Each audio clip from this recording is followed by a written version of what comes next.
Good morning, everyone. I'm on partial shadow ban, hard to find my videos, can never find the first three. If you want to find them, go to vincentbrunoshadowban.blogspot.com. It's at the bottom of the screen and in the description box. The title is Jehovah's Witnesses and Judeo-Freemasonry. If you'd like to learn more, go to bewisestserpents.blogspot.com. It's at the bottom of the screen and in the description box. And if you're an ex-Jehovah's Witness or just anyone interested in this topic and you would like to get in contact with me, my email is vincent.bruno.1229@gmail.com. And it's at the bottom of the screen and in the description box. Okay, today we're going to finish our thing on Jehovah's Witnesses and Judeo-Freemasonry. With Jehovah's Witnesses and Judeo-Freemasonry. We are finishing Charles Taze Russell, An Early American Zionist by David Horowitz. And today we're going to watch a video called Watchtower Society, Understanding the Jehovah's Witnesses. So let me get started. Number 19, the Jew is God's timepiece. December 1984, the United Israel Bulletin printed excerpts from an article submitted by a bulletin reader written by a non-Jewish biblical scholar. It summed up evidence for the link between biblical prophecy and Zionism. Many sincere Bible students of prophecy consider the gathering of the Jews to Palestine and the setting up of the state of Israel in their homeland the greatest sign of the last days. Truly, the Jew is remarkable, for he is God's great timepiece. There is many ancient prophecies about his dispersion from and also his regathering to Jerusalem in the Holy Land. The Jew has been scattered among all the nations, and we once heard a Baptist minister declare publicly, there is not a city or town in the whole world of 5,000 population or more without a Jew in it. We believe this statement will bear investigation, for the Jew is everywhere. The world says the Lord shall scatter the Isaac among Israel, among all the people from one end of the earth unto the other. We have British Jews, American Jews, Italian Jews, Asiatic Jews, Black Jews, white Jews, Chinese Jews, etc. Thus the ancient prophecy of the scattering has been fulfilled. The Jew is persistent and is the one wonder of the centuries. He is waterproof and fireproof and cannot be exterminated. In spite of the bittersweet persecution, there are approximately 20 million in the world today, positively known to be scattered in 70 different countries. P.M. Panton says the Jew today is the purest blooded people and the proudest descended race. In the world, it is a marvel of history that what exactly as no race has been able to assimilate the Jew, so no race universally dispersed as he is has ever survived but the Jew. What he was when Tyre fell or the temple went up in smoke and fire, that he is today. Someone has truly said, behold the Jew and tremble, behold the Jew and believe, behold the Jew and rejoice. The God that delivered ancient Israel from Egyptian bondage has delivered his chosen people again and again all down the centuries. But not only was the dispersion authoritatively declared by God, but also Israel's gathering, the returning Jew to Palestine, reveals the unerring knowledge and plan of God. The Jew loves Palestine. Despite anti-Semitism, God fulfills his holy word and makes it secure and assuring. When General Allenby marched into Jerusalem without firing a shot, and the flag of David was flown, the Turkish flag coming down, and the ancient ram's horn was blown, it was the beginning of a new day for Israel. After nearly 2,500 years of dispersion among the nations, while their homeland lay under the domination of Chaldeans, Persians, Greeks, Romans, Turks, and British, a new state of Israel was formed in 1948. In 1917, after 400 years of Turkish rule, the British seized Palestine for the Jew, and under the Balfour Declaration, Palestine was recognized under the mandate as the national home of the Jewish people. Such much as Balfour, Lloyd George, Winston Churchill, General Smuts, and others who professed faith in God's promise pertaining to the restoration of the Jews to Palestine and the dominion of the Messiah to follow made this nation's situation possible.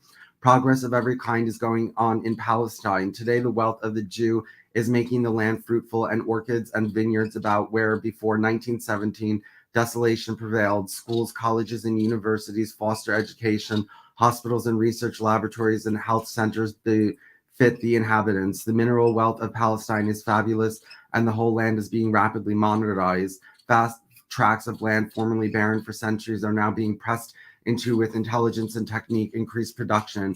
Irrigation projects are making unprofitable spaces into gardens, vineyards, and fields of golden grain. The fig tree Israel has budded. So let us watch the Jew. He still has a future in God's plan. He is his barometer, and you watch the barometer of weather indications. So watch the Jew whose movements are God's signs of the time. Keep your eyes peeled on the Middle East. The Declaration of Independence of the new state of Israel states the state of Israel will be open to the immigration of Jews from all countries and their dispersion. From this legal beginning, the state immigration began to pour into Palestine and have continued doing so ever since.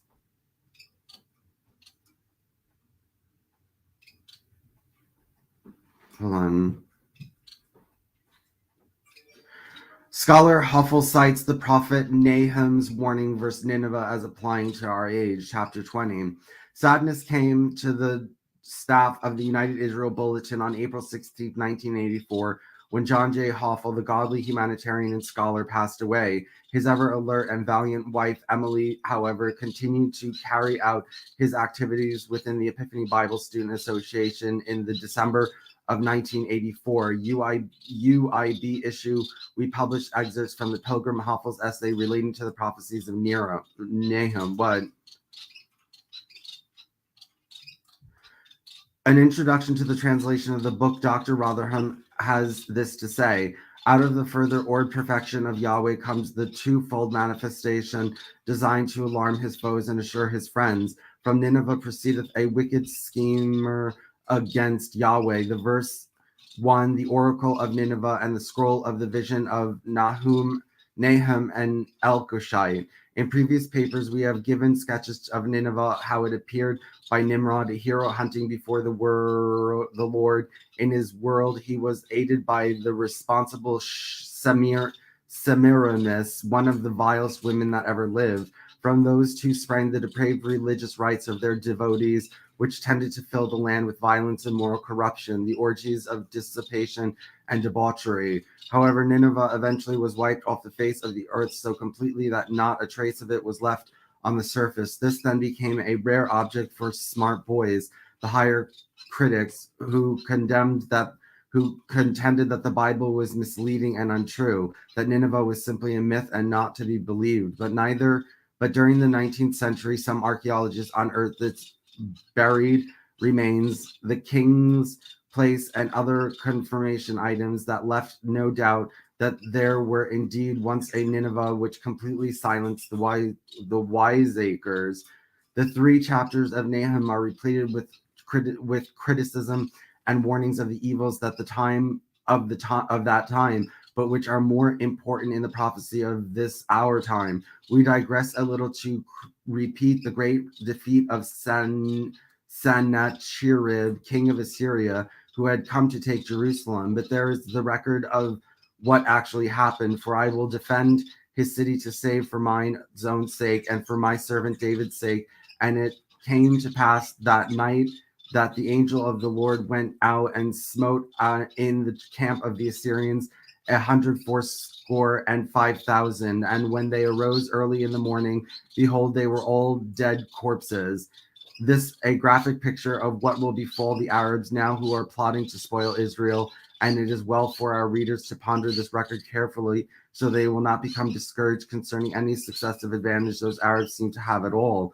Again, we quote Genesis 12:3, I will bless thee, and curse him that curseth thee.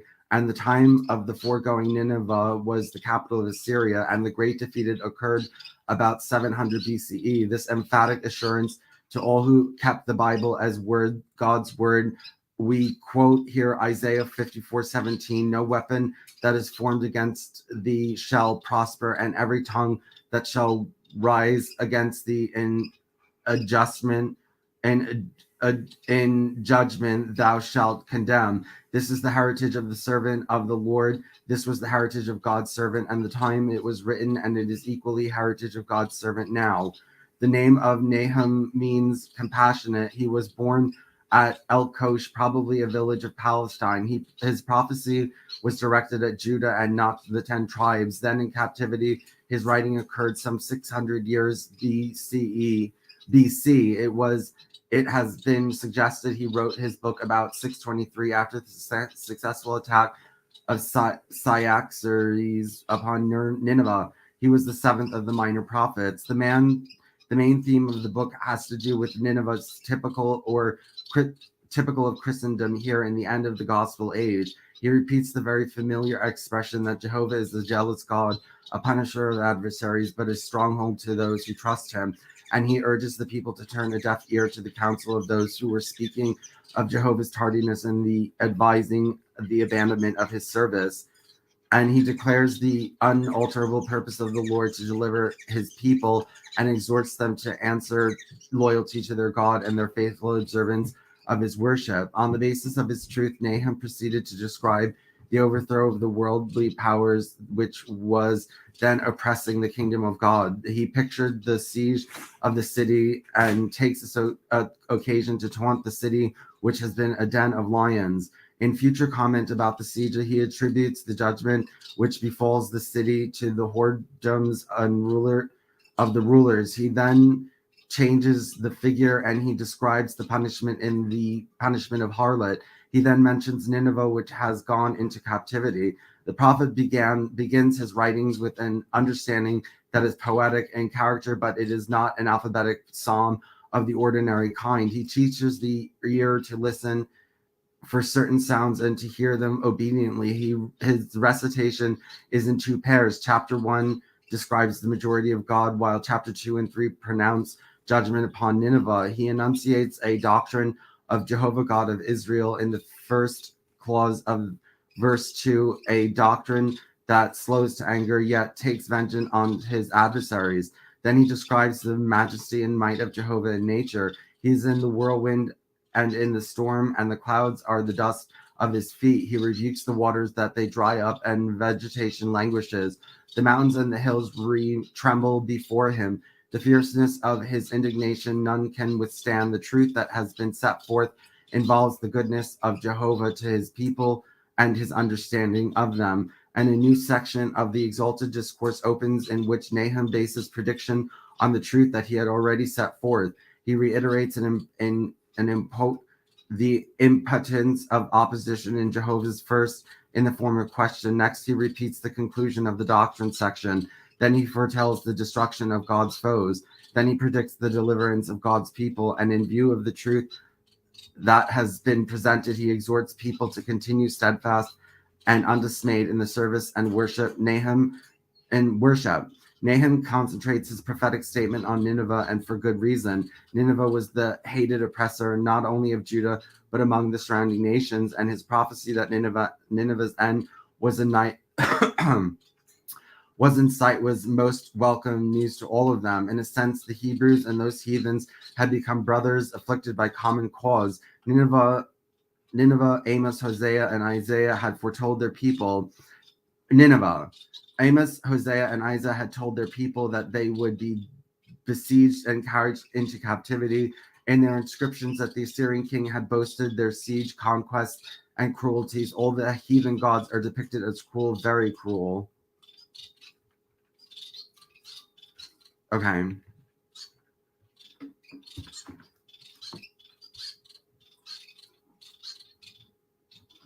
Okay, let's listen to the show.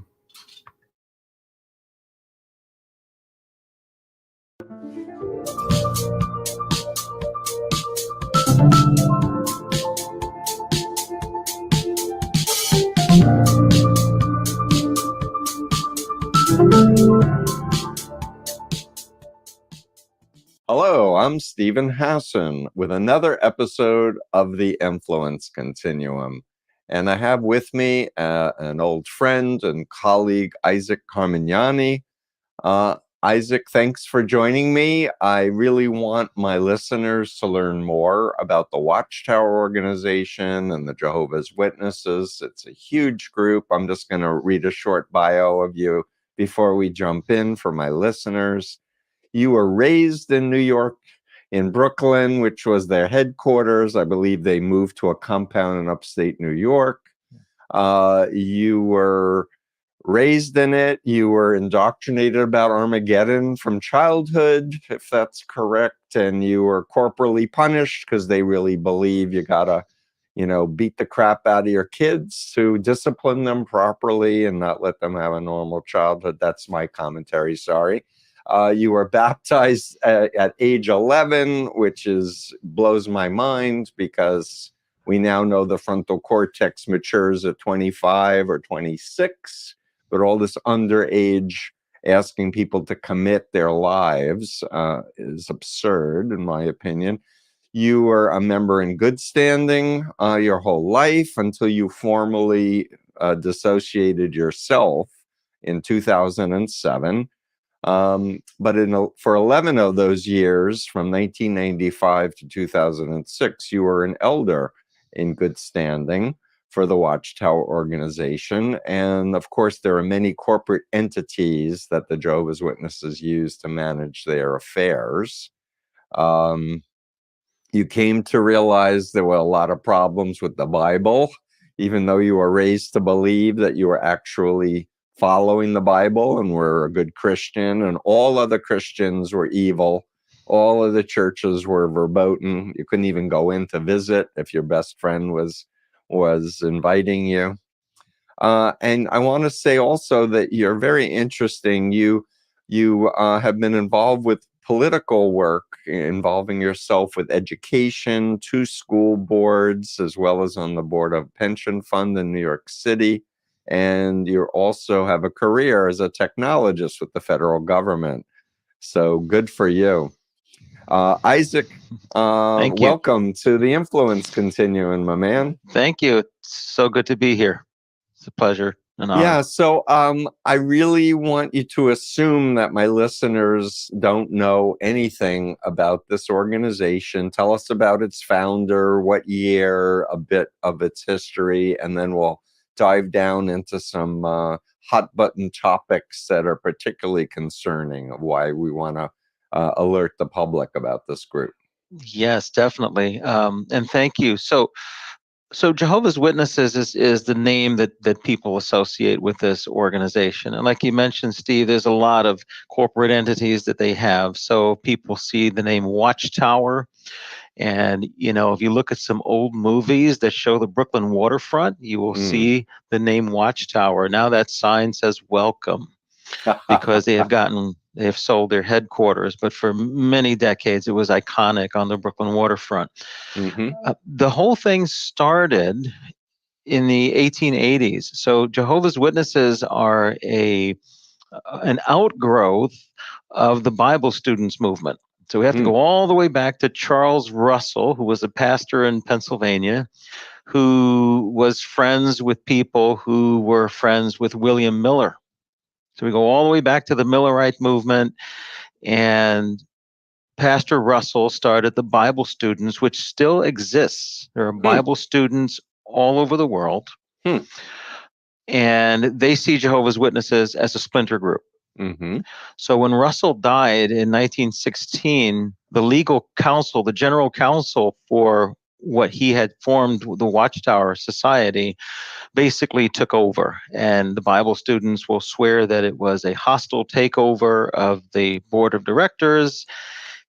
Joseph Rutherford, or Judge Rutherford, became president, and he is the one that took the Bible students, or Jehovah's Witnesses, towards a centralized structure and brought the corporate entities in.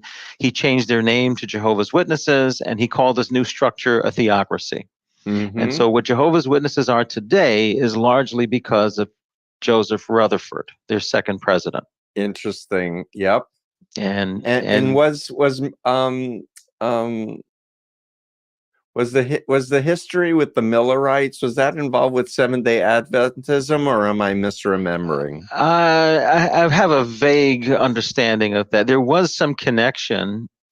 The main difference at the time, I think, was the Second Adventists believed that the earth would be destroyed, and the subsequent restorationist Christians, millennialist restorationist Christians believed that humans would live on Earth and you'd have a paradise Earth. And this is still a signature teaching of Jehovah's Witnesses. Yeah, please take a minute, because I know the 144,000 are going to heaven and the rest are stuck forever on That's the perfect paradise Earth. That's correct. That's correct. 144,000. Uh-huh. And so there's always some questions in the mind, even of current Jehovah's Witnesses, about this, because the number that is going to heaven never seems to go down, even though people who say they're going to go to heaven pass on. Yeah, and there was a prophecy that no one would, the new world would happen before the last people died who were part of the original, and then they changed. New light was the buzz terms, and then and this is signature with them. So there was a time when 1874 was the year, and everyone had to go to heaven before then, and then it became 1914 and 1975, and they were just known for so many dates. You'd need to be an expert to track them all. Yeah, and so let's dive down a little bit more. So to be a Jehovah's Witness, we've done a very thorough bite model of authoritarian control analysis. Can you run through, how you can dress and what you can eat and some of the major restrictions? So that's interesting. So Jehovah's Witnesses, they see themselves as everyday people.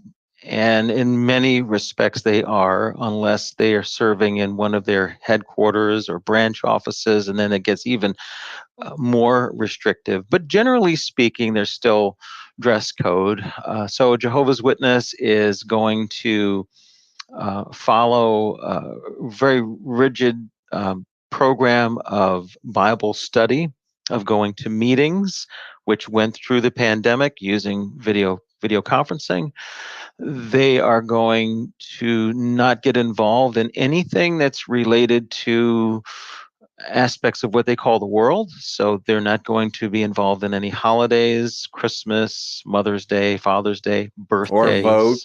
Or vote. They will not vote. Do political stuff. No political. And that can even be local politics, like a union. They could be a member of a union, but they're not going to be a shop steward, let's say, or a union official, because all of that is considered being part of the world, and they have voted for God's kingdom.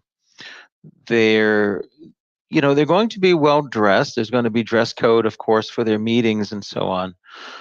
But it's more about the beliefs that they have and the rituals that they will follow.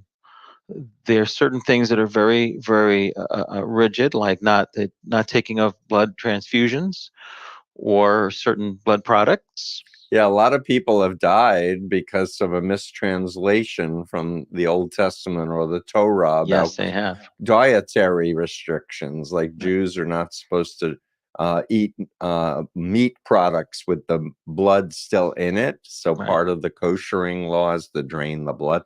But somehow they got in there, and it wasn't Russell. It was Rutherford? That was a Rutherford, yes. Yeah, that was a later invention. Yes.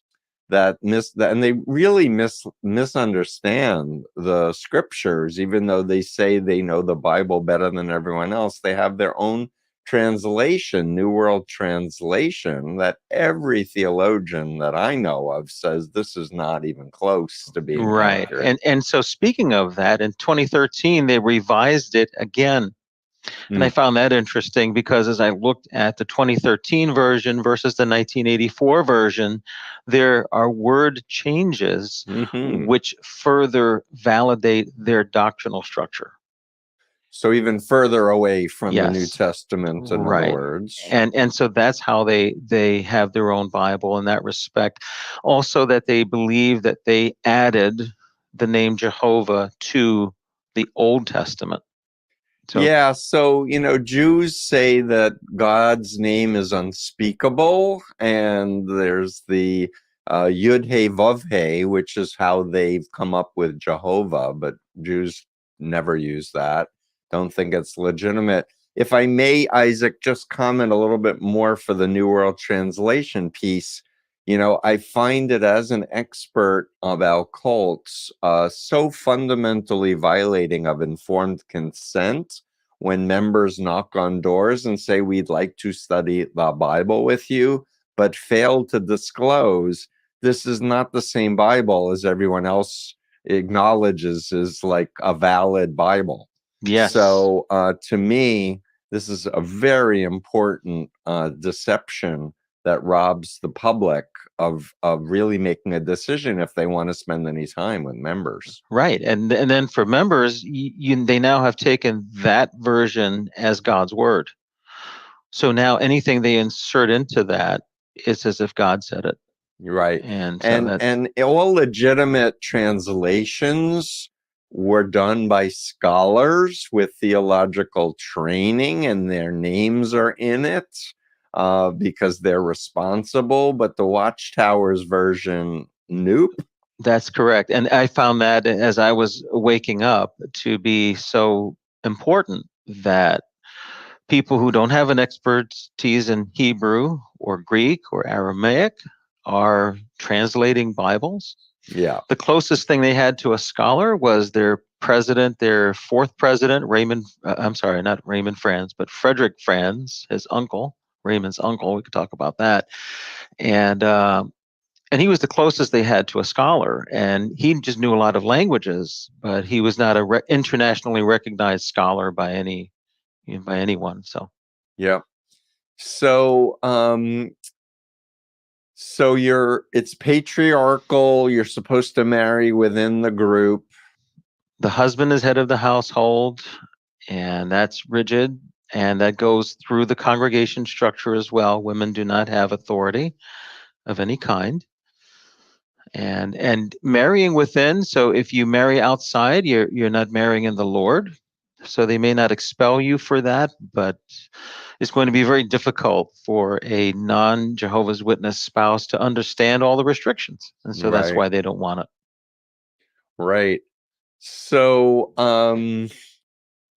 I have to disclose, I've had clients over the years who married an ex-JW, and then when they discovered they were pregnant, they announced to their spouse that they wouldn't get blood transfusions, which flipped out, the husbands, and were like, Steve, help, birth is really dangerous, and I want my kid to live, and what are we going to do? Yes. And they, so the blood doctrine is so interesting and so dangerous. Yeah. Just dangerous because, they base it on junk science, really. Yep. Because they say you can't have whole blood, which practically nobody gives anymore. And then they break the blood into 4 components: plasma, platelets, white blood cells, and there's a fourth. And so then you can have none of those.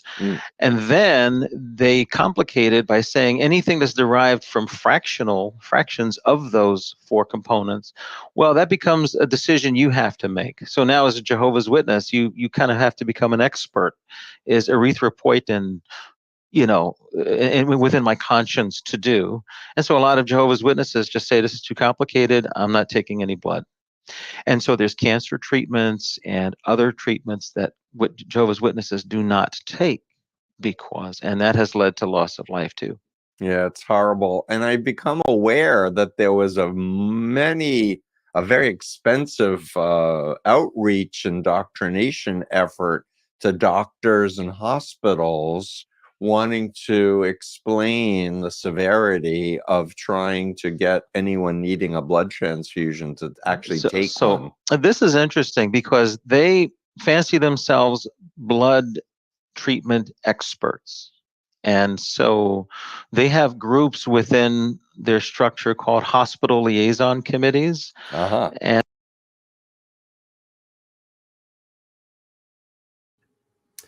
okay, let's keep reading.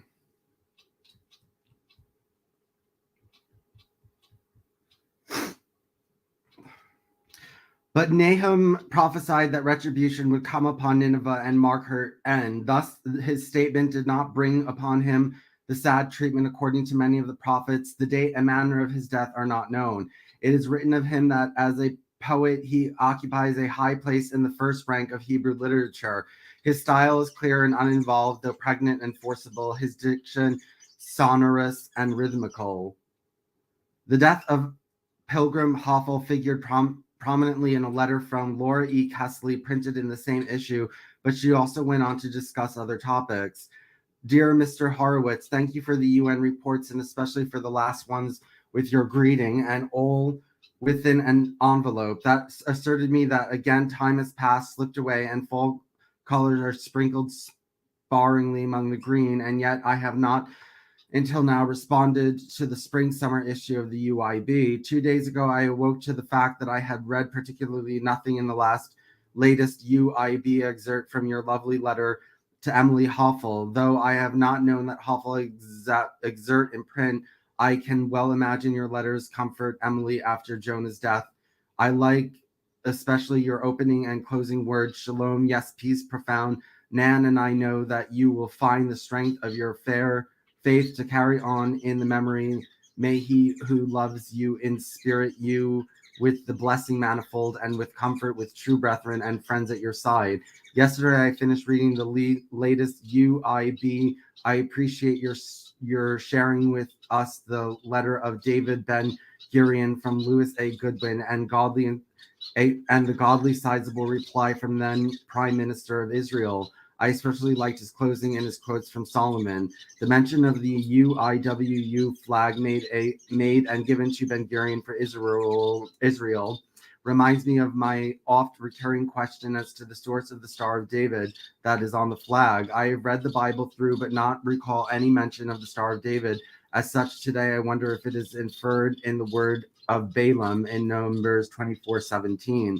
I checked the writings of Pastor Russell on the verse, and in his magazine for October 1st, 1913, I found an article about Balaam entitled A God-Fearing Bad Man, ending with 3 paragraphs under studies Balaam's wonderful prophecy. He quotes Numbers 23:9, last half of the 9th verse of the next chapter. Also, the part of the 17th verse ending with the word Israel and the first half of the 19th verse of the same chapter.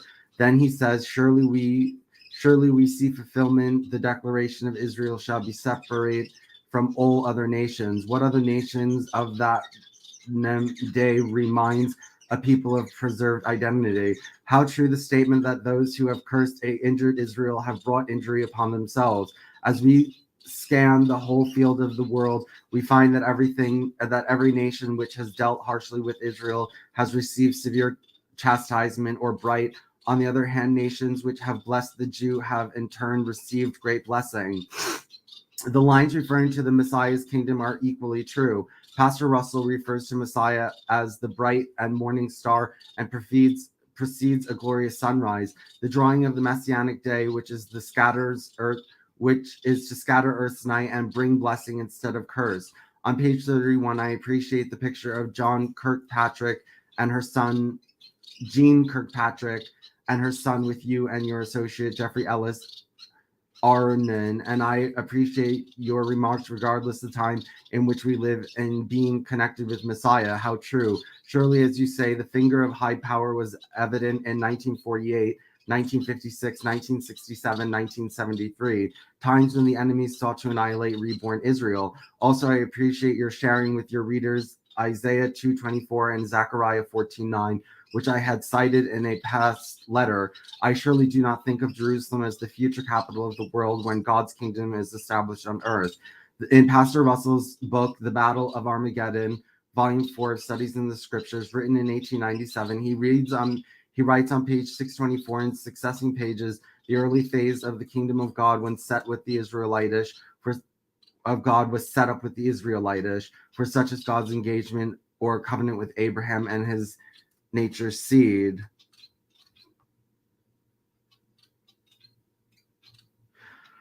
Appendix A. Preview of impending global conflict. On the basis of biblical prophecies during the early period of the studies, Pastor Russell became convinced that his age had reached the calendar period spoken of by the prophets as the latter days and the end times, an era following a world conflict ushering in the dawn of Isaiah's vision of world peace. Indeed, the Hebrew prophets, without exemption, constantly referred to a concluding struggle on the planet Earth between two diametrically opposed forces as a prelude to universal peace. Although these prophets, with varying description, depict the same climactic event, two of them, Ezekiel and Zechariah, stand out particularly. They present a picture so vivid and distinctive as to convince the casual reader, that what they envision is a manifestation yet to be fulfilled, yet to be witnessed. They speak of a time which fits the era of Pastor Russell, and even more our own time, which has been the prophetic fulfillment of Israel's rebirth in its ancient homeland. In chapter 38 and 39 of Ezekiel, preceding 8 concluding descriptions of an immense constructed temple was massive architectural dimension, of which make the first and second temples appear minuscule. The prophet sees a new world power arising in the northern part of the world, designated Gog of the land, Magog, together with such allies as Persia, Ethiopia, and a host of other third world states. It will go up against the land that is brought back from the sword, Holocaust, that is gathered out of many peoples, against the mountains of Israel, which have been a continual waste, and whose people dwell in safety, all of them without walls and having neither bars nor gates, against the people that are gathering out of the nations that have gotten cattle and goods.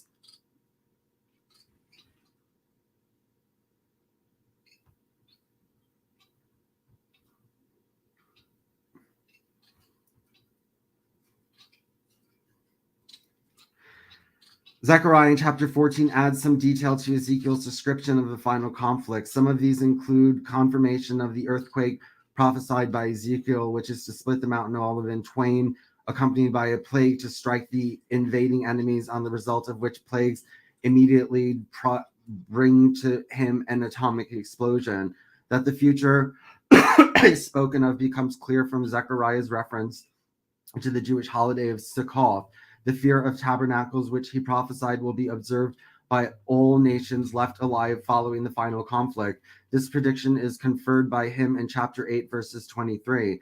Thus hath said Yahweh of hosts, in the days it shall come to pass that 10 men of the language of the nations shall take hold of the coattails of him that is a Jew, saying, please let us go with you, for we have heard that God is with you. Okay, let's watch. And the notion is, if a Jehovah's Witness goes in the hospital and they find out, they will visit the person. And now you get the control coming in. And so they will meet with doctors, and they aim to point out, well, doctor, here's a treatment we've read about. Here's JAMA, here's Science Journal, whatever, peer-reviewed journals that back this up. And have you considered this with this patient? The Jehovah's Witnesses are required to carry a document, an advanced medical directive, that specifically is reviewed by the elders in their congregation, and has to have as healthcare proxies either elders or Jehovah's Witnesses that will honor their blood policy and let those hospital elders in.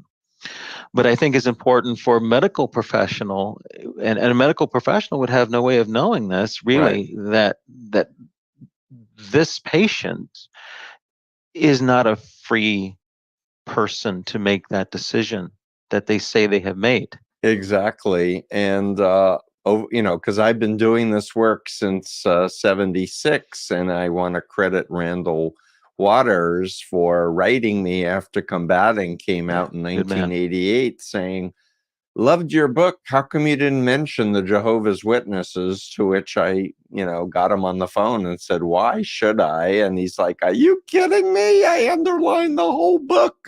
Come to LA and I'll teach you. And that began my education about this group, because I grew up in New York, so I was very familiar with the JWs, but I just thought they were another Christian religion group like anything else. And I didn't realize the authoritarian cultic nature of this organization. I didn't understand the amount of psychological trauma put on people. I didn't understand the disfellowshipping, or what Scientologists call disconnection, or excommunication. Can you say some about that? And so that's interesting, and it's no wonder that the average professional would not know, because Jehovah's Witness leadership, they present well. Jehovah's Witnesses present well. They're taught to do that. They're taught Right. to present well. They're taught to speak well, and so. And then they have something where they manipulate the information in such a way that they use wording that we will understand as non-Jehovah's Witnesses to mean something, but for them it means something else. So the whole loaded language. Oh yeah, piece. that's Cults 101. Yeah. And so I speak to this. There's something that's actively going on right now with them in Norway, where the Norwegian government took away their registration as a religious Meaning group. their tax exemption status or an equivalent. What they do in Norway is they subsidize religious groups over a certain number of members, but you have to meet certain standards. And what they deregistered them on, they took away their subsidy because of the coercion and disfellowshipping and isolation of children. Mm-hmm. And then they deregistered them because of the broader issue that they found them to be violators of adult members' freedom of expression and right to freedom of religion. And I'm quoting from the translated opinion that they handed down. And so Watchtower is appealing this. But what's interesting in the Oslo case, and I bring this up because one can read it, you can go to their website and download it, and they go into the Watchtower publications to show that while they say one thing, they do another. Mm-hmm. And so it's easy to say, oh, our members can leave whenever they want. They're making a free choice here. But then when you see the threat that they can be sentenced, and they use that word sentencing committee in one of their publications that's quoted by the Norwegian government, you see that no, there is no freedom there. Right, exactly. And I know Australia did a whole investigation into the Watchtower organization, had their elders under oath. So the Australian Royal Commission case study number 29, for anyone who's looking that up, they did 2 weeks worth of hearings. We're going to put links to the blog when we publish it. So I'll ask your help to put all the links in that we want. Yes, because and mind you, the Royal Commission was dealing with organizations that have problems with their policies as related to pedophiles. It was not focused on Jehovah's Witnesses. That's why they were case study 29. 1 through 28 was other organizations. I see.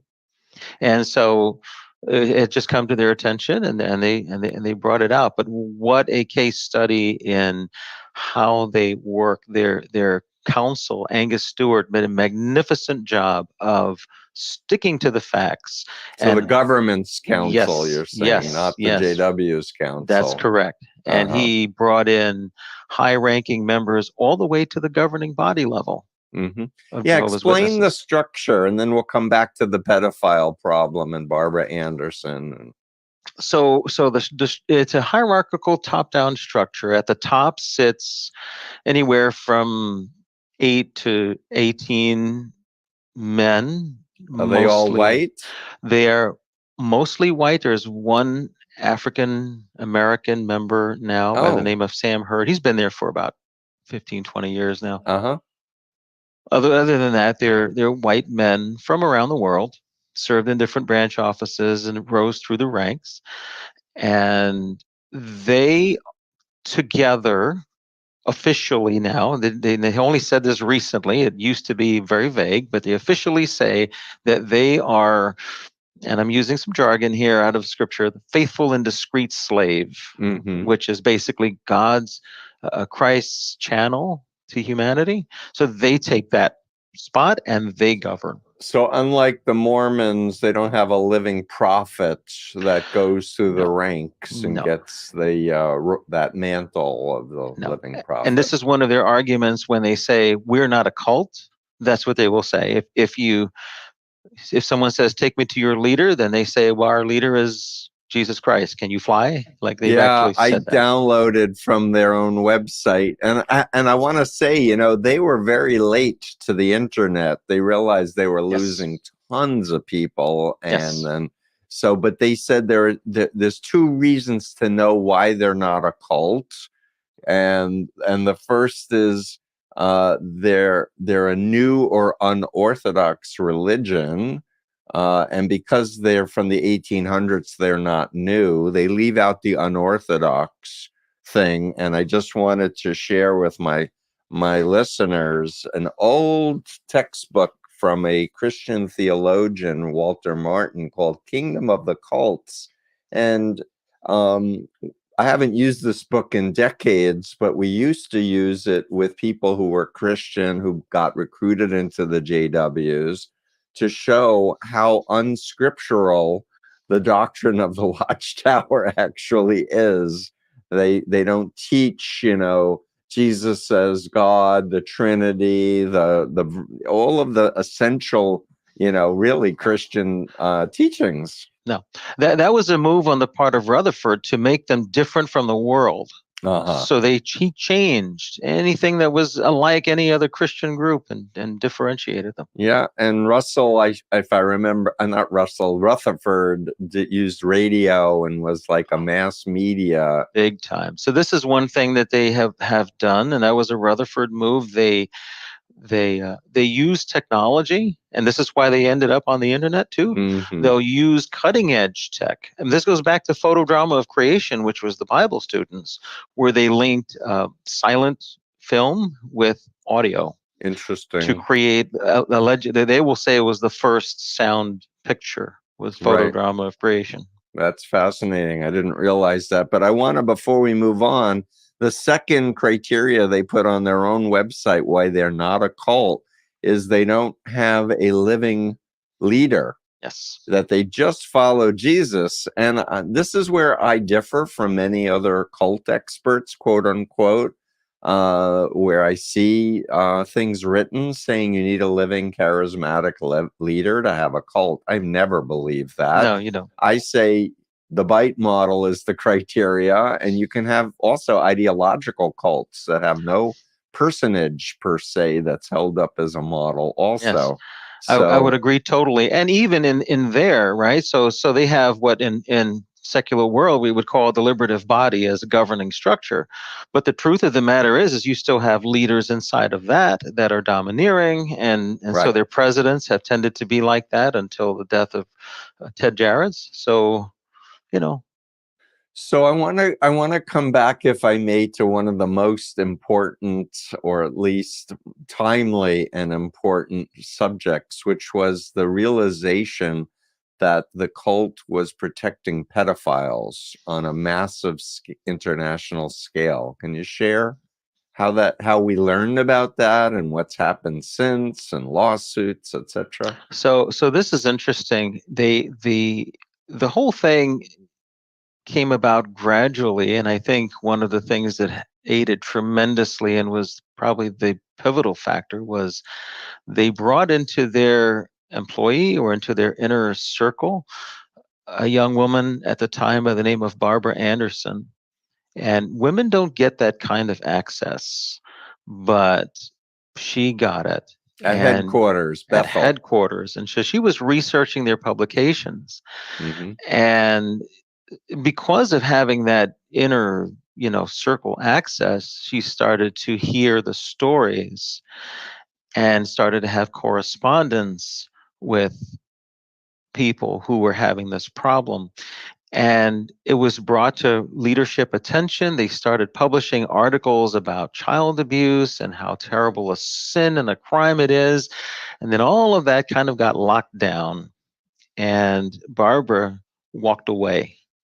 and started talking to the media, and going all the way back to 2000, when Dateline, there's a special on Dateline regarding this.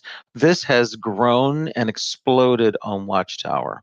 But this Right was a now, list she discovered, I believe, was like 35,000 pedophiles, if I'm not mistaken. yes. So, And so they're so because they keep everything in writing. these people who had been abused as children would complain to their parents. They would not go to the police. They would report it within house to the Right. group. The group might go, naughty boy, or, you shouldn't do that, and reassign the person so they Right. can go on to abuse more people. Right. And then, if I may just finish this one thought, because the public, I think, needs to hear this, that the cult says you need to have two people in the room observing a child being sexually abused for it to be real. In essence, because they have what they call the two-witness rule. That's how if somebody's going to be sentenced and disfellowshipped for a sin, then there has to be two witnesses. So what That pedophile is does this? crazy and so hard on all the victims for so many decades. Right. However, so many people have been victimized that they're now realizing, hey, I was victimized by the same person. So there's two witnesses, not at the same moment of the same act, but there are multiple witnesses coming forward going, this is a bad person. And in some cases, they would use that logic and do something with the person. And in many cases, they would not. Mm-hmm. And I can tell you honestly that to this day, witnesses that I talk to, and almost everyone knows a woman who was abused, or male, but it's tended to be girls, or they were abused themselves. It is so prevalent. Yeah, it's disgusting and horrifying. And I know that there have been lawsuits by victims against the group. Talk about that a little bit, because I think that had something to do with them leaving their headquarters in Brooklyn and going to upstate New York. It may very well, even though there's something going on with them buying property in New York metro area. Again, I don't want to get to. But the current state of play of this is there are cases all over the United States. In fact, in Washington State right now, the legislatures, both houses in Washington State, are considering bills. They have bills in committee to require clergy to report cases of pedophilia. And this was brought to their attention by victims who filed and won civil cases in the state of Washington. That's Washington. Pennsylvania has had a grand jury going for years now. And late last year, they made 9 arrests in this grand jury investigation, probably more to come. New York State, we have the Child Victims Act. They settled several cases in the past few months to the tune of millions of dollars. And I'm just scratching the surface. Utah, Montana, more than we can talk about here. Yeah. It is millions and millions of dollars, to the point where they just formed a new LLC solely to pay the attorney bills. And they've hired the firms that have defended the Catholic Church on this issue.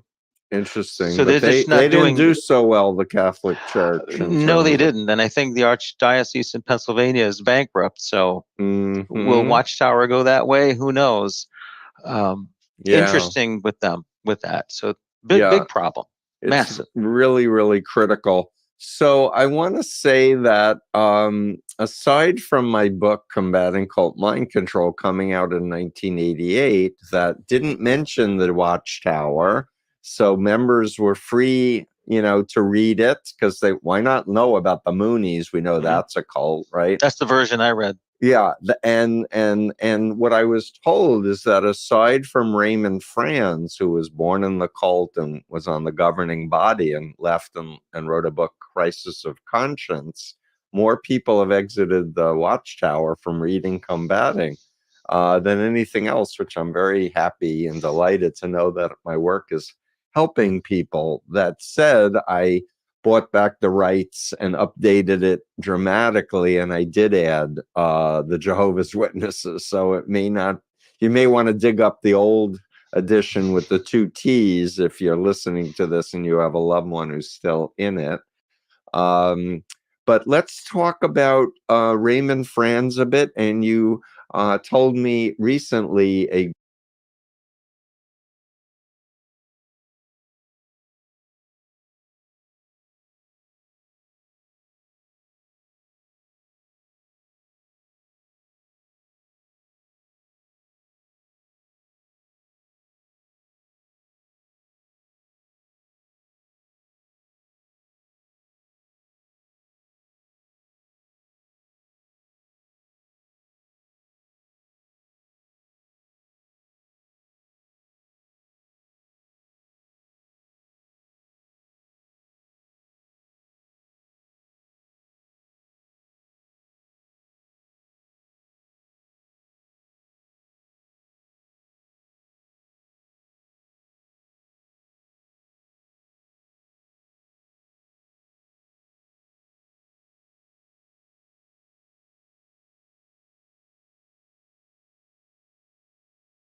Oh my God. I never.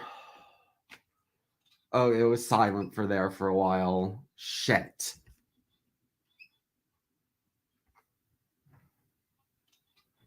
Okay. Never mind. We're going to keep reading and then I'll have to read all over again. Because you were on mute.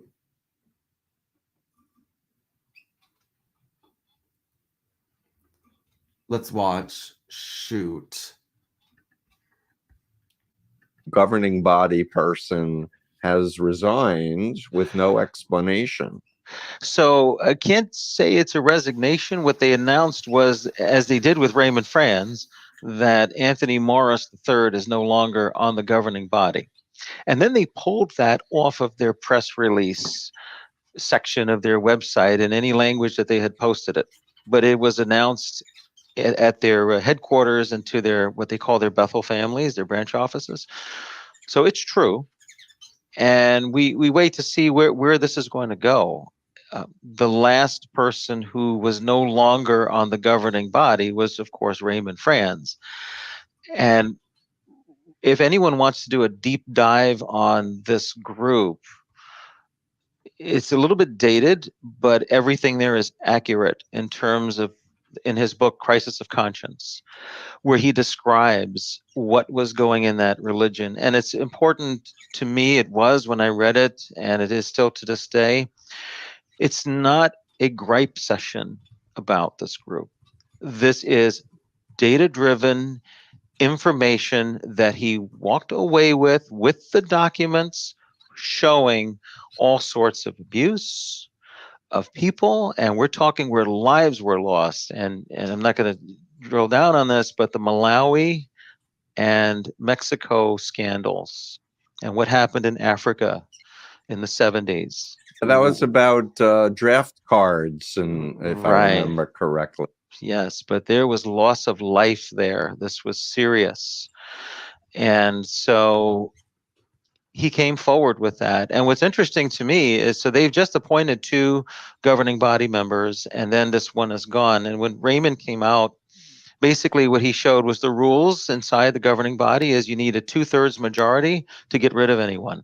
And they would have needed those 2 in order to get rid of the person who's no longer there. So whether they voted him out, it's certainly possible. There are other ways that he could have left. We shall see. I'd love to believe at this early juncture that he was having a crisis of conscience. I would love that. And therefore may surface with some real details about, because it's really tough if you're a true believer, even if you're born in the group, even if you're corporally punished, even though the phobias of Armageddon and the failed prophecies, you live through all of that. At a certain point, people have to look at themselves in the mirror and is their conscience clean, or are they just being a good corporate person going along to get along, or to protect their own retirement funds, maybe. Right. The one reason why I said Ray's work is dated, it's incredible work, but I'm speaking from the standpoint of how Jehovah's Witnesses are taught, that they say, well, we changed since all of that. We that was all changed probably. It's different now. And they really don't know that, but they assume it because they assume the best of their leadership, Right. not knowing what their leadership really is. Every cult, when they get caught doing criminal activities, etc., they say, "Oh, we've cleaned it up. We've gotten rid of the bad apples. We've changed." But unless the real structure, the authoritarian structure and the control of behavior, information, thoughts, and emotions are changed, it's not changed. No.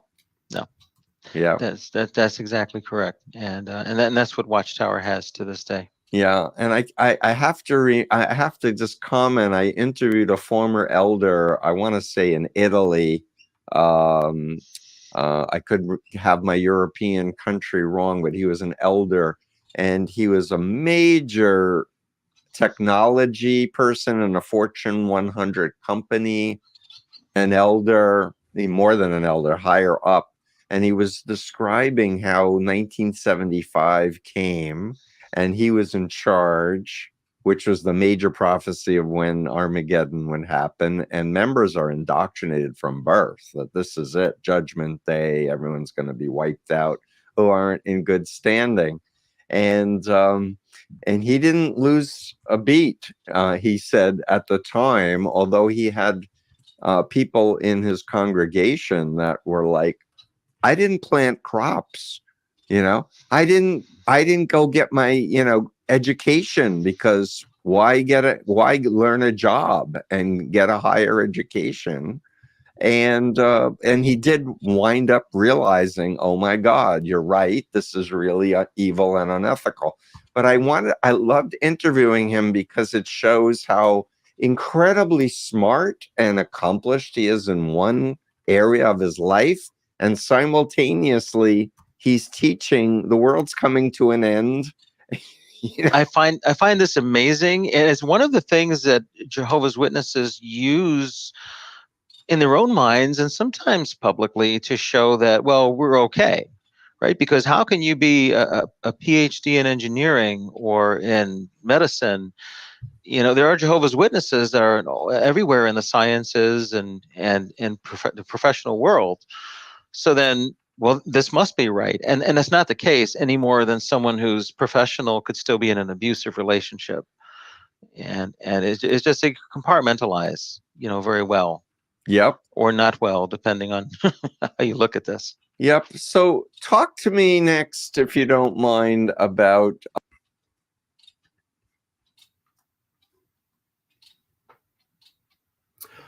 Okay, let's finish the reading, which I had already finished, but okay. Appendix B, the Messiah, who, what, when. Throughout his writings, Pastor Russell constantly referred to the prophet's vision of the Messianic age and the coming of the Messiah, Redeemer, as a prelude to world peace. The author of this volume has carefully studied in the pertinent prophecies related to the Messianic age as they relate not only to the Christians, but also the Jewish conception of Messiah Redeemer, as one is, hold on.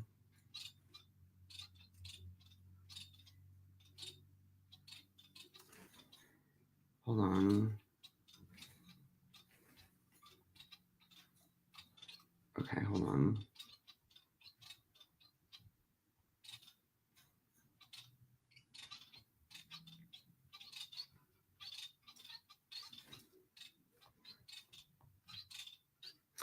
Okay, we're just going to read the epilogue. The advent of Pastor Taze Russell on the world scene at the turn of the century proclaimed Israel reborn, and thus awakening millions of biblical truths. The emergence of Theodore Herzl shows the seeds of Zion in the identical period of the following of Ziv Jabotsky. Soon thereafter, arousing the Jewish youth to reclaim the land of Zion, this is December 1927 appearance in the Jerusalem Sanhedrin cave of a mysterious stranger whose providential path was crossed by his writer, and that same month resulted in the involvement of new old biblical revelations, unsealing the sealed and declaring the generations from the beginning, disturbing to many but enlightening to a few elect whose ears were open and whose has eyes to see.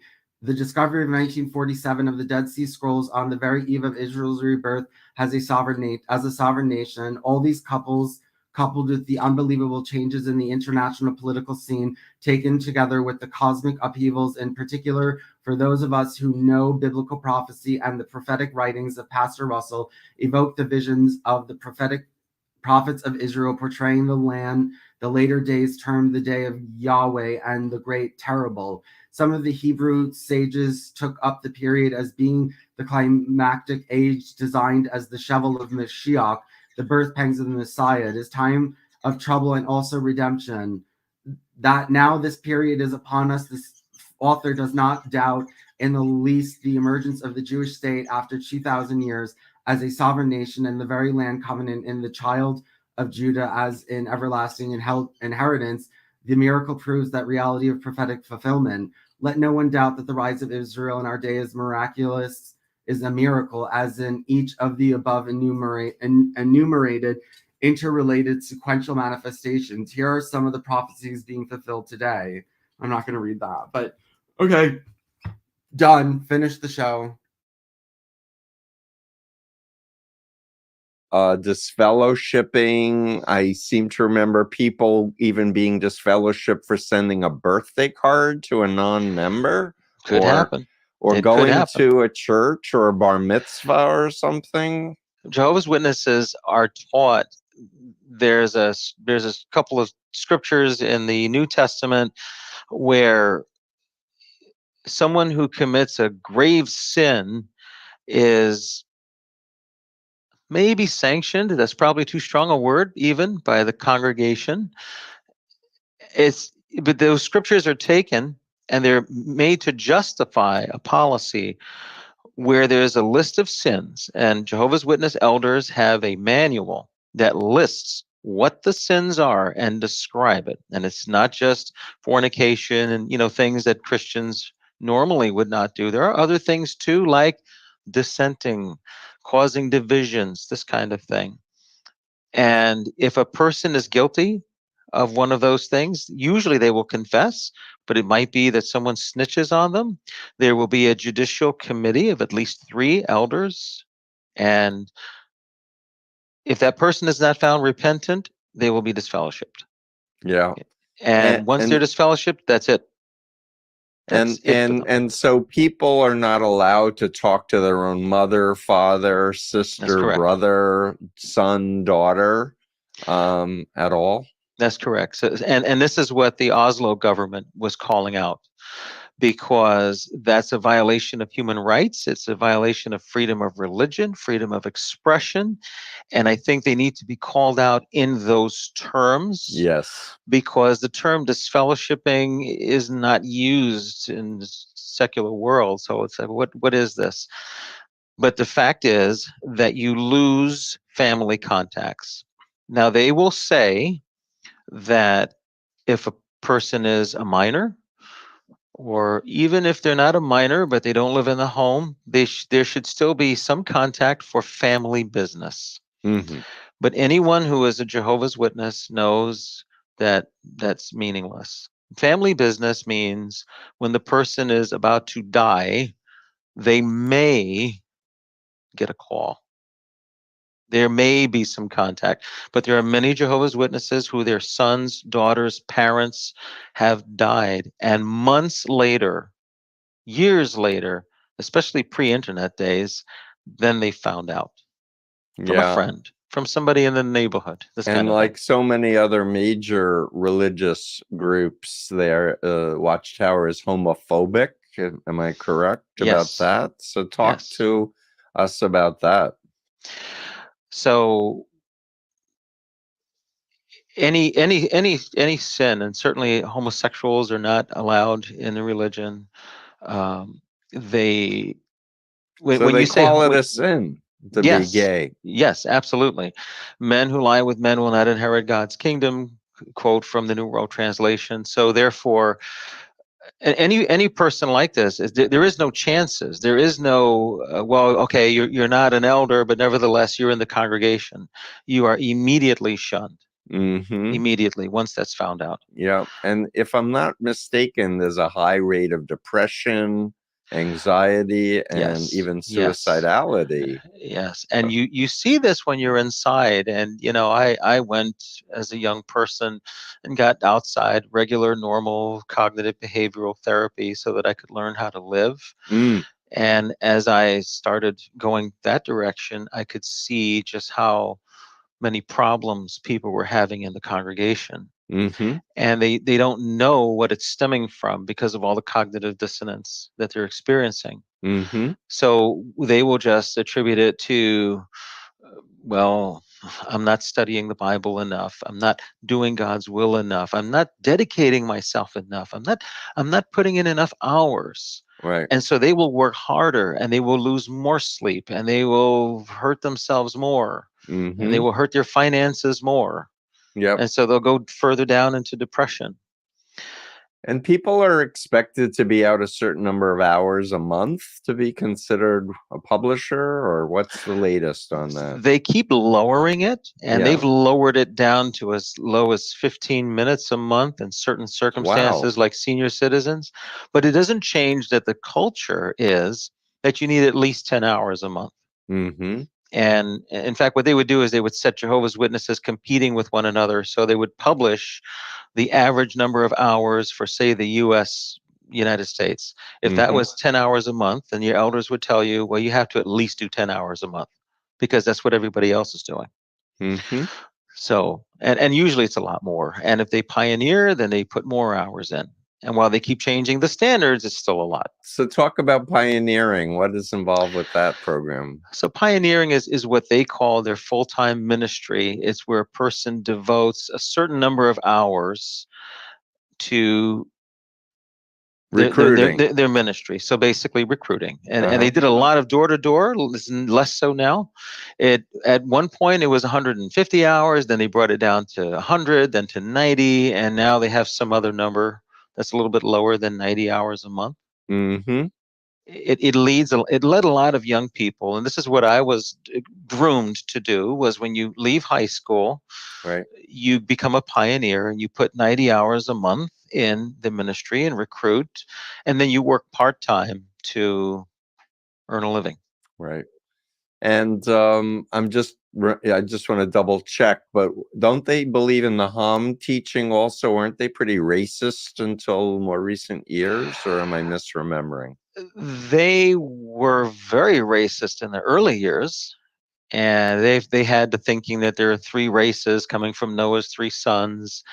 And Like the when Moonies? Yes, and when America was dealing with segregation in the South, congregations were segregated. Mm.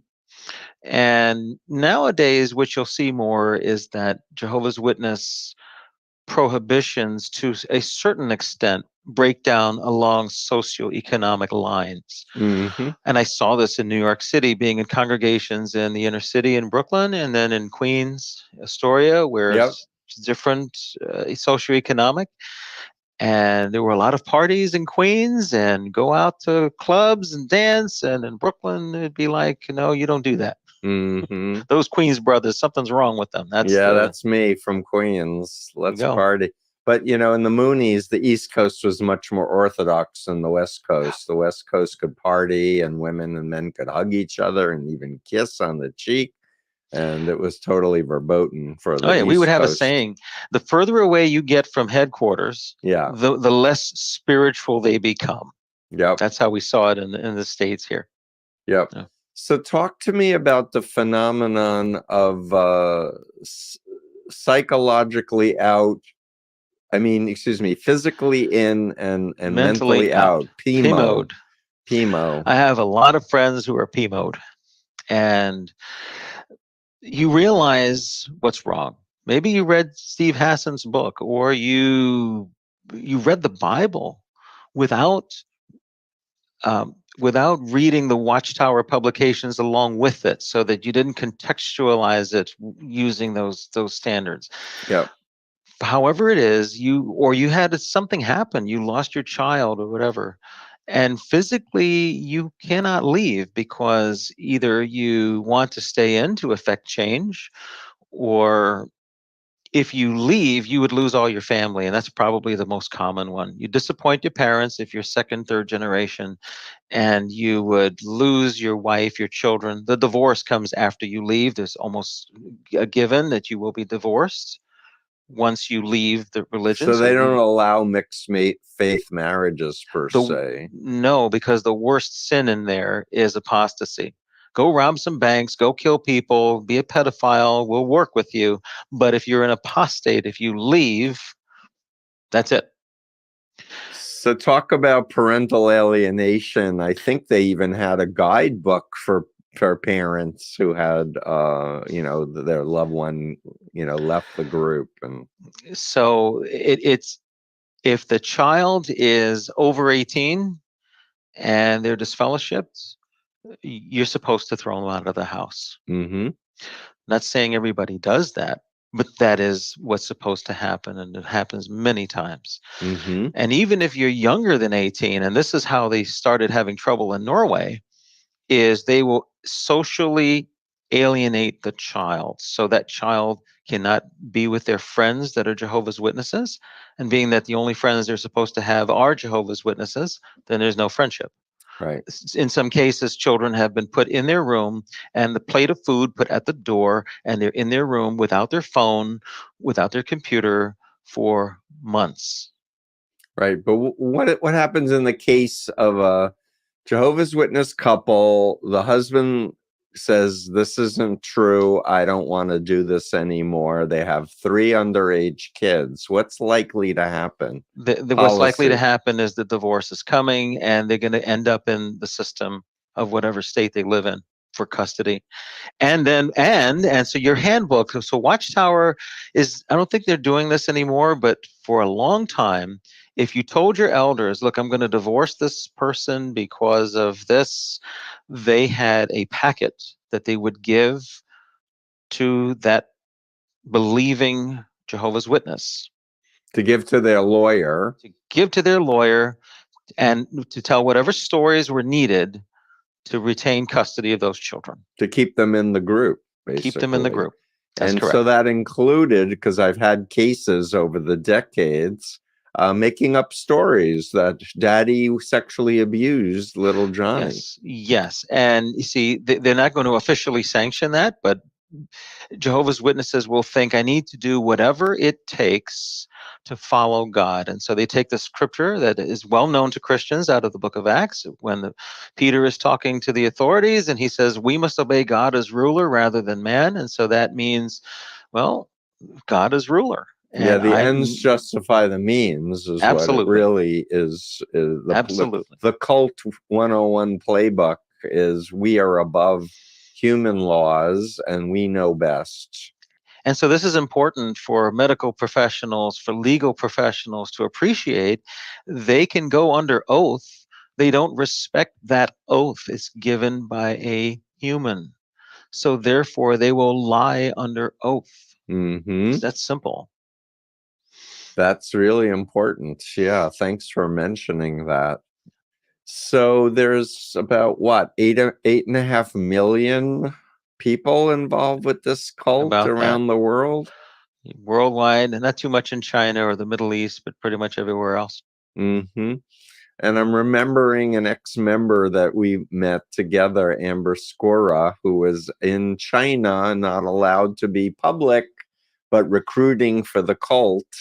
You know, yes. Say a few words about Amber and her book. So Amber is amazing, and when I read Amber's book, and I recommend her book. What's the name of it again? Oh, I have to Google this. As much as I loved it, and I mean, that was a page turner. It was a page turner. Yeah. She's doing so well down in Brooklyn. Good. Amber's story reminded me of when I was a little boy. There were 2 missionaries. There used to be missionaries in China of Jehovah's Witnesses, and one was named Stanley Jones and the other was Harold King. And when they were finally released by the Chinese government, they rented Yankee Stadium so that we could hear their story. I was just a little kid. Mm-hmm. And then we didn't hear much about China. And then there's Amber's book. So what was happening is people like Amber would go on their own dime to China, and it was in China that she started to wake up. Now, this is very interesting because Jehovah's Witnesses believe they need to preach to people from every nation. So they will go and study foreign languages to do so. But what happens when you study a foreign language, you're not getting the indoctrination anymore, because there's a learning curve on this before you can understand all the terminology.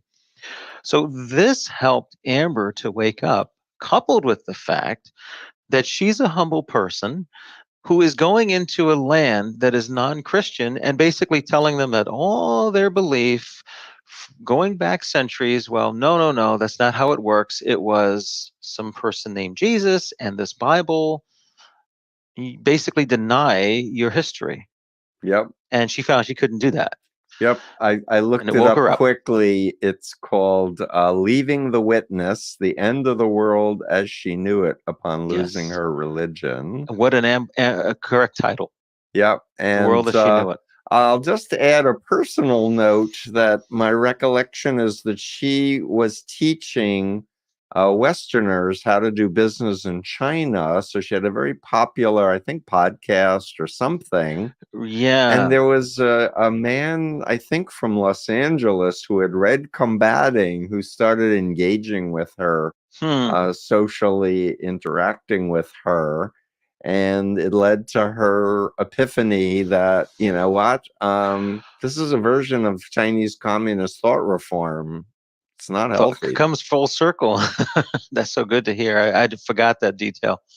But yeah, wow. Yeah, and more former members are speaking out, and I recently spoke with a woman named Jacqueline Johnson, who is a mental health professional, ex-JW, who's now the director of the International Cultic Studies Association. Is that so? Organization? Yeah, she just Wow. took over a few months ago. I'm looking forward to meeting her at their conference in Louisville at the end of June, beginning of July of this year.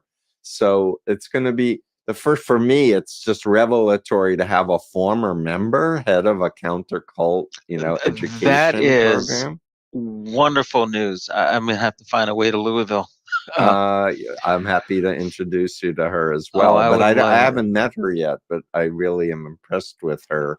But the shared experience, you see, Watchtower, and I have friends. I have a very good friend who is Pentecostal. We were talking about this just the other night. The centralized structure of Watchtower is to the point where you say the same words to describe the same thing. Yeah, loaded language. Yes, because they call it the one pure language. Yeah. So, the shared experience is amazing. So you were an elder, so that means you got to hear a lot of stories of people that you were looking up to you and such. Talk to me about the attitude to little children who maybe were brought to Kingdom halls and were making noise. That's interesting. And I tried so hard and somewhat successfully in my own congregation to push back. The congregation meetings, you could hear a pin drop. It is that quiet. Everything is coming from the stage. That's it. So noisy children, we don't want them. So what they do is they have rooms in the back that are kind of soundproofed, that you can take your kids in there. But then the local leadership will look in those rooms. They have windows where you could see the main stage, and so you can also see what's going on in those rooms. So when parents bring toys and their kid's going to run around on the floor and play, that's not allowed. The child is still, you want to take your child back into the main room. So you want your child to sit and listen.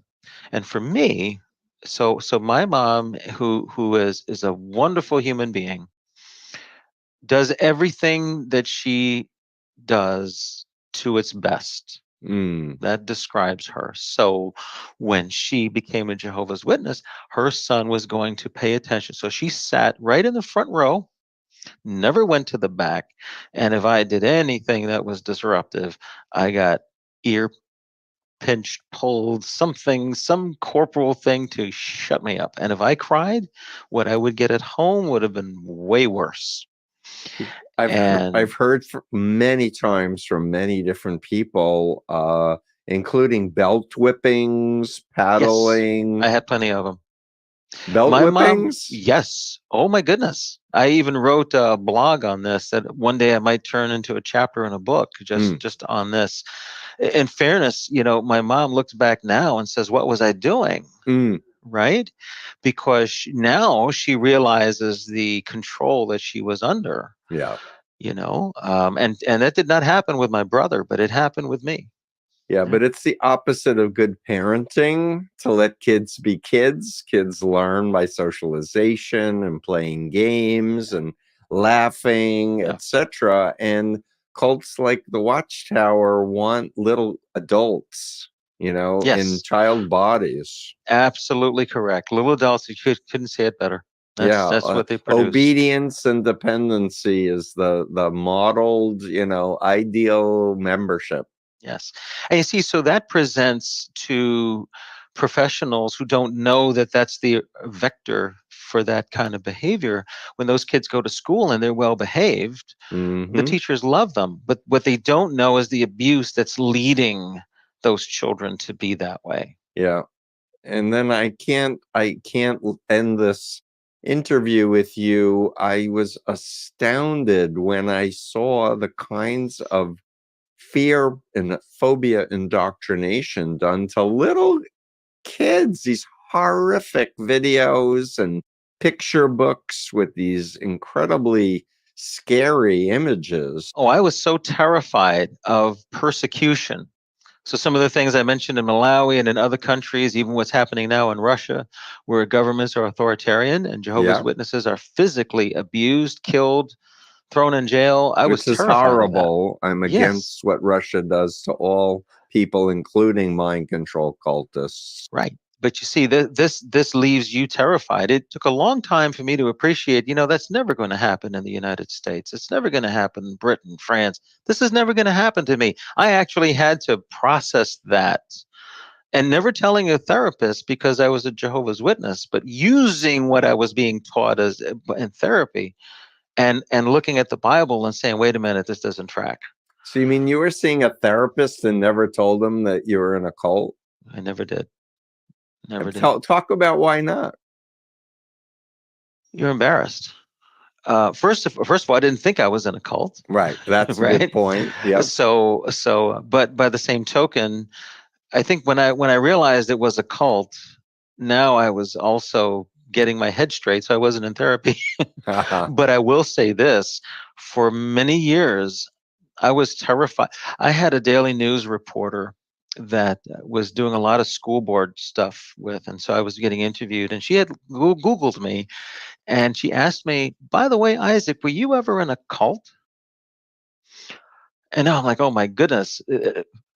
I never brought these two sides of my life together. Yep. But she already knows, and it's true, and we have a rapport.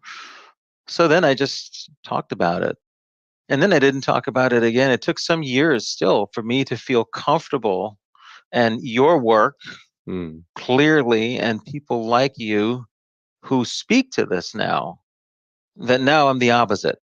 I'll Right. explain it to people, But yeah, so you would never tell your therapist. Yeah. If you even went to therapy. I was unique in that respect. Yeah, I was going to say that's unique as well. But I also want to say that I see, JWs out, proselytizing sometimes at airports. They're in a little sequestered area or near a bus station or some other public place. I remember pulling over to go to a rest stop in upstate New York, and there was a couple with a signboard right there. Yeah, with JW. especially nowadays. JW.org. But I always try to go over and say hello and introduce myself and be warm to them. And then I'll often just mention, I'm just curious if you ever heard of the Moonies, and what's that? And then I gave a little thing about, there was a guy who claimed to be better than Jesus, and he was going to bring about the end of the world, and everyone would be a good Moonie, and the mass weddings, just to try to sow a few seeds. And depending on their receptivity, I'd ask them, so what do you think about Raymond Franz and his book, The Crisis of Conscience? And they universally have no idea what I'm talking about. And then I say, well, he was born and raised a devout, Jehovah's Witness who went all the way to the governing body and then had realized that he would prefer to follow Jesus and the Bible and left. And they look like they have smoke coming out of their ears. Yeah, because now he's an apostate, but they want to convert you, so they can't just knock what you're saying. So right, but I'm friendly, I'm warm, I'm just, because now they're online. So that's the thing that authoritarian cults are having such struggles with, how to prevent human curiosity, because I really believe deep down inside people know there's something dramatically wrong. And so this is interesting. If you live in their branch offices, their IT blocks those sites, and Interesting. keywords. They blacklist on I their didn't know routers, that. and that I've been told authoritatively. So that's inside. So there's total information control there. Yep. But then, of course, the person has a smartphone, and they could go on their plan that way. But then there's the phobia of not going to sites like that. When Mm-hmm. I got Ray Franz's books, I was traveling on business and had the books delivered to the hotel, and I Uh-huh. read them away Away. for, and then actually threw the books out, Right. because if I brought them home, this is why I don't have a hard copy. Uh-huh. You It's know, so interesting. Yep. that's what it took Yep. for me. So I'm gonna wrap up and ask you for final thoughts, but I just want to do a shout out to Kimmy and Mark O'Donnell for all of their incredible work. What a great couple. And Mark was John Redwood. He was undercover for a really long time, feeding Yes. information out. And I think the Atlantic magazine did a whole profile story, and there was a documentary about their good work. Kimmy helped me with my website. Mark and I have done a few cases, as you and I have done some Right. cases as well. So thank you for that, for all your good work, Isaac. But the last words are yours. What do you want my listeners to know and think about as we wrap up? Wow. Yeah. It's Watchtower, Jehovah's Witnesses. The people. The people are good people that are trapped, Yes. whether they know it or not, in a group that uses a model that basically gets people to think that they're learning the Bible, but then there's a whole bunch of other things that come with that. Mm-hmm. And so if you have to deal with them professionally, you need to understand that they're not able to fully listen to their own authentic selves. Right. It may be buried in there. It is buried in there, but they're not able to listen to it. Right. But don't shun them, because what you say might help them later on. And if you're in a setting where, like, and I think about the medical setting here, Yes. you may need to have them alone Yeah. before they can really express themselves, Yep. and you might become their advocate, right? Yeah.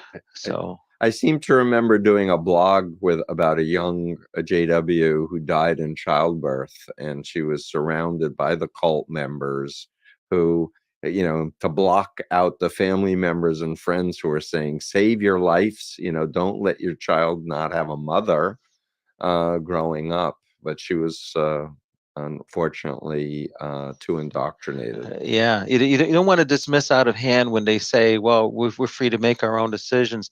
If it's a teacher or a guidance counselor, and you're in a school and you have a child that doesn't want to go to college, you may want to dig that up a little bit. Don't just assume that they're going to go an alternate career pathway. They may want to be a scientist. I did. Okay. Yeah, and Kimmy wanted to get a master's and doctorate, but being a woman and the end of the world is happening, you don't want to waste time on an education if you're not going to be around to use it. But most, if not all, Jehovah's Witnesses have doubts. Yeah. They know something is wrong because it doesn't track with the world they live in. Yes.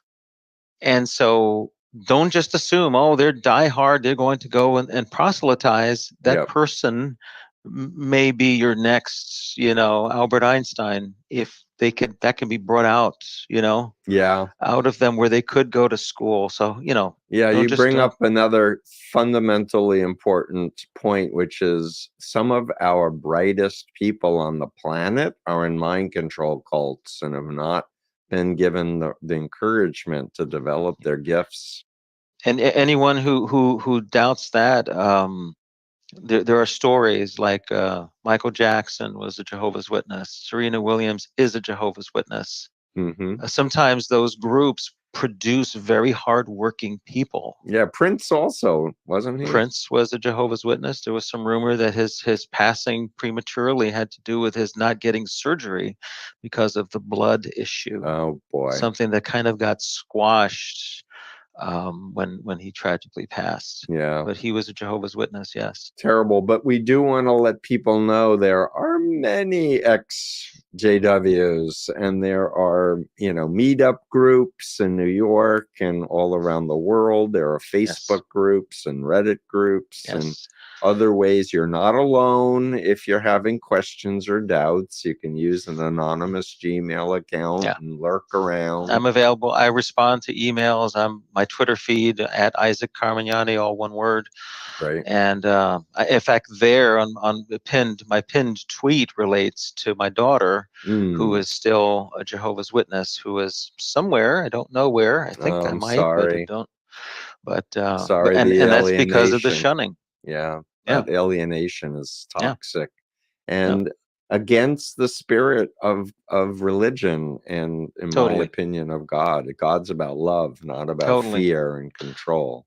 That's it. And dependency. So I want to thank you for all your good work. I know that you've been helping people exit other groups like extremist Jewish, ultra-Orthodox communities and other groups and the thing is, you can see it in another group so much faster than you can see it in your own. Yes, Jehovah's Witnesses call these other groups cults. Yeah, so it's always valuable to get that bigger perspective that it's not you, you're not alone. There's a bigger I'm very big on that. pattern. Yeah, they all play out of the same playbook, which is what I like about the bite model, because that's the fundamental. When you strip all the loaded language out, that's what you're dealing with. Yeah, exactly. So thank you very much, and we're going to wrap up now. And my listeners, we're going to do a blog and post this video, and we'll have a whole bunch of resource links, and hopefully this man who's off the governing body is going to go public, and we get to hear. I would love to see something like that. That would be extraordinary and wonderful. So thank you again,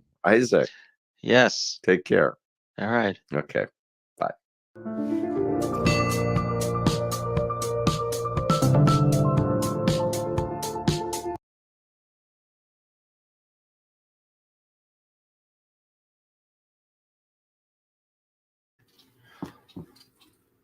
Well, it looks like somebody visited. Let's see who visited.